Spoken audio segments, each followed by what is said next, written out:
So we don't expect you to get the fullness of these words right now, because words don't carry enough power to ever really give you true meaning in this sense. Words don't teach. It's life experience that does. But your life experience, when it matches up with something that you've been contemplating, that's where true understanding and true changing of vibrational point of attraction takes place. And that really is what these gatherings are about from our perspective. It's an opportunity for you to come at whatever vibrational point you are at because of whatever aspects of your life you have been focused upon.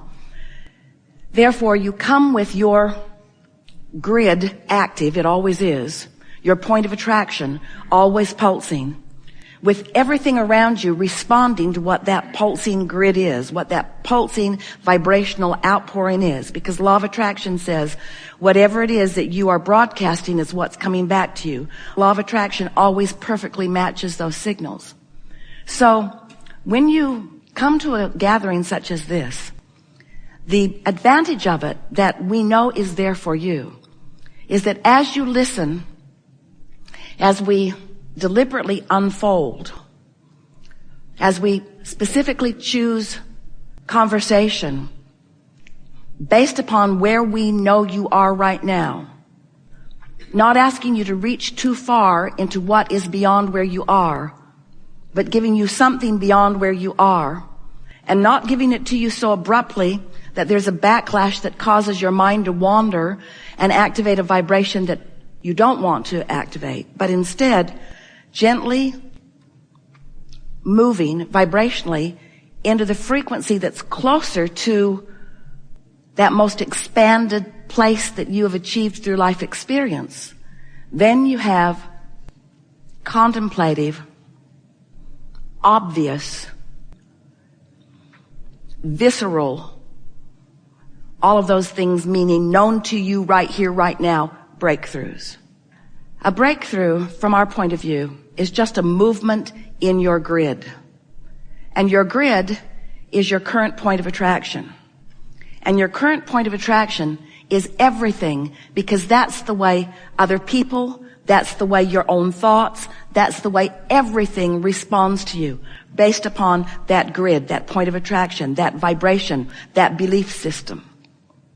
So since a thought is an active vibration, and that thought affects your grid, and the thoughts that you keep thinking equal your beliefs, and so your beliefs equals your chronic grid or your chronic point of attraction, we don't think there's a better subject to contemplate than what you're doing vibrationally, which means we then got to talk about how you're feeling, because how you're feeling is the only way you know what you're doing vibrationally in relationship to the only other thing that matters.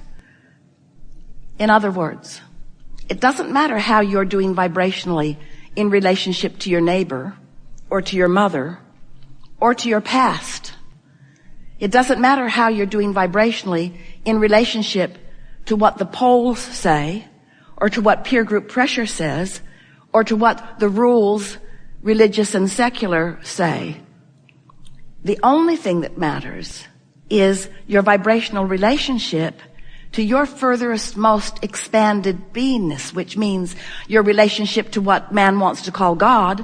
We prefer to say your relationship to the larger part of you, to your inner being, to the source within you, to the expanded you that's in your vortex.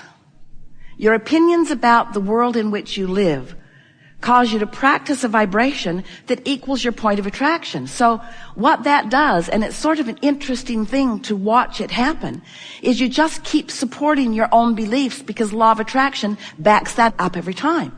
If you believe that you are being treated unjustly, and you keep that vibration active within you, those that match that belief in you will flock to you like moths to a flame.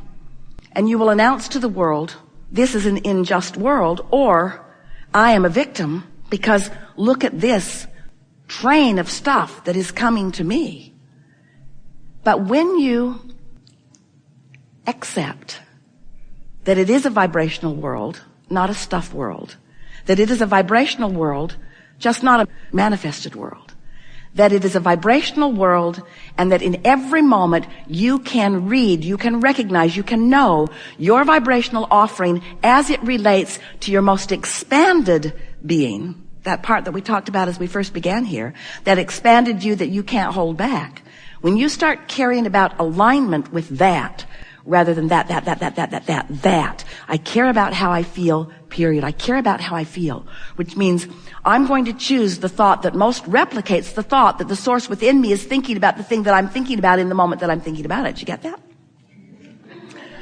You're thinking a thought. You're thinking a thought unless you're asleep. You're thinking a thought.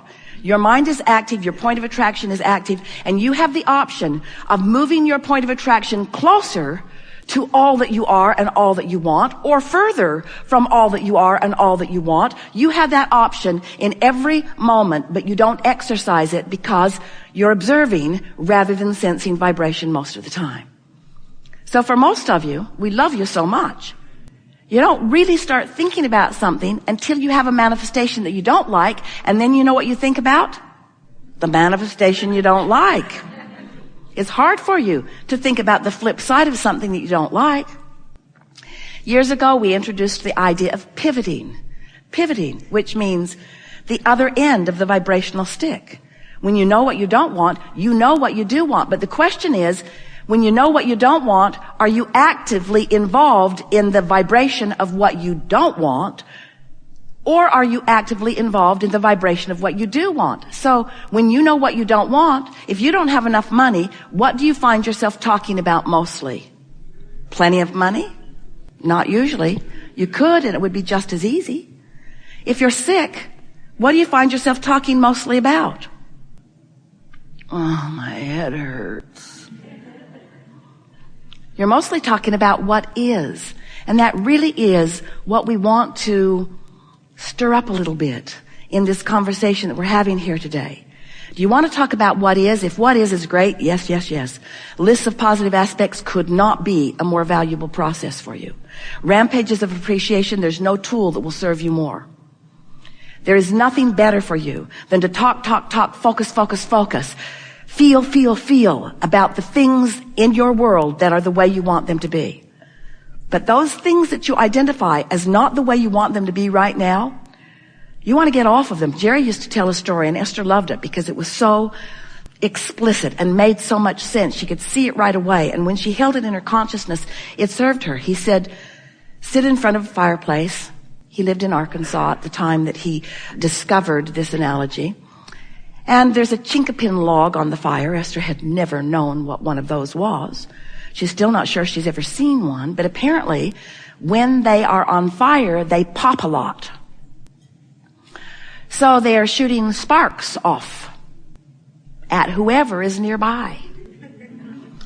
And he said, so you're sitting there with your beautiful new cashmere sweater, and a spark comes right to you, and he says, if you in that moment just flick it off, nothing happens to your beautiful sweater. But if you're distracted and don't notice, and you allow it to linger, then there is a bigger impact on your sweater. And his analogy is, when the thought first comes, and it's small and insignificant, and you flick it off by choosing another thought, it's simple. But if you allow it to smolder, if you allow it to grow, if you engage in conversations with others about it, if you write it in your diary, if you blog about it, if you write home about it, if you call that friend who always wants to know what's going on, and you tell them what's going on. In other words, are you ready to let go of more of what is on your way to where you're going? When you're driving down the highway, and it's a beautiful day out there, and you have this magnificent windshield, you just washed it, the day is bright, you're looking out ahead, or do you have your windshield installed in your floorboards? Or do you spend all of your time looking in your rearview mirror? The analogy is silly in that regard because you know what would happen if you were just looking down at the road while you were going. If you were just looking at what is, you wouldn't get very far down the road. If you're looking in your rearview mirror, you wouldn't get very far down the road either, would you? And so we're wanting to get your attention. We want to sort of wake you into a keener awareness that you are the creator of your own reality, and that the reason that you are the creator of your own reality is because you've come here with great tools and intentions to enjoy the express motion forward that you knew was inevitable. And the reason is not as important right now in this conversation as the method by which you are the creator of your own reality. You do it by your thoughts. But you can't monitor thoughts. There's too many of them. There's too many moving parts. But you can pay attention to the way you feel. And if you will leave this gathering today with one intention in mind, and that is you care about how you feel, and you understand that how you feel has relevance. It is strict relationship with the larger part of you. That when you feel negative emotion, it means one thing, and it means the same thing every time you feel it. No matter what the negative emotion is or how severe it is, it always means the same thing. The larger part of you has an opinion about the thing that you're feeling negative emotion about that is different. So when you are mad at yourself, that discouragement is your indicator that Source isn't mad at you. If you hate that guy because of his behavior, that hatred you feel is your indicator that Source does not hate that guy. If you are feeling confusion, the confusion is your indicator that you are disallowing the clarity that would be available if you weren't focused in a way that is disallowing the clarity. You see what we're getting at? You have the ability to focus yourself into such alignment that you will be romping through life feeling as if you are on a sort of magic carpet ride, where everywhere you go, it feels as if, and it is exactly as if, an entourage has preceded you and smoothed out the bumps because they know, we know who you are and what you want and where you are in relationship to what you want and what the path of least resistance is to get you from where you are to where you want to be. And why are we interested in helping you get from where you are to where you want to be? Is it because where you want to be is better than where you are? No. It's because the journey from where you are to where you want to be is really, really, really, really fun. Hard to hear that if you're standing in the midst of something that you don't like, because it feels like if I could just not be standing here, I would feel so much better. But we want you to know that you're always going to be in some place on your way to some place else, in some thought on your way to another thought, experiencing some experience on a way to another experience. So if you can sort of chill out a little bit, lighten up a little bit, and be eager about the journey and not so fixated on the destination that you feel disappointed that you're not there yet, then everything will take on a fresh new look. And you'll start looking out the windshield of your vehicle instead of at the floorboards. And you will begin to feel the clarity and the power of who you really are.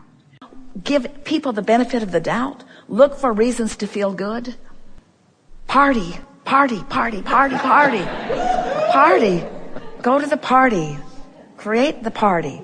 Look for fun. Look for reasons to feel good. Look for reasons to feel good and find them. When you find them, focus upon them. When you focus upon them, stay focused upon them long enough that you can get a little momentum going. And trust that law of attraction will always sort it out just right. You have so much non-physical awareness of you that often you are not aware of. And it's simply because you're not in the vibrational frequency, so you can't let it be as obvious as we all think it is. If you will try a little harder to feel for that non-physical energy that's there, helping you with the timing of your words, coaching you with the specifics of the words that you offer, you're going to discover that you can live in this magical world where, like the little kid that you once were, things can just keep turning out for you and turning out for you and turning out for you and turning out for you. Life is supposed to be good for you. It's supposed to be good for you, for all of you. And if it isn't, there's just a little vibrational tweaking that is required, far less than any of you believe when you are in that place of not being pleased. We have enjoyed this interaction immensely. There is great love here for you. And as always, we remain in the vortex. Yeah.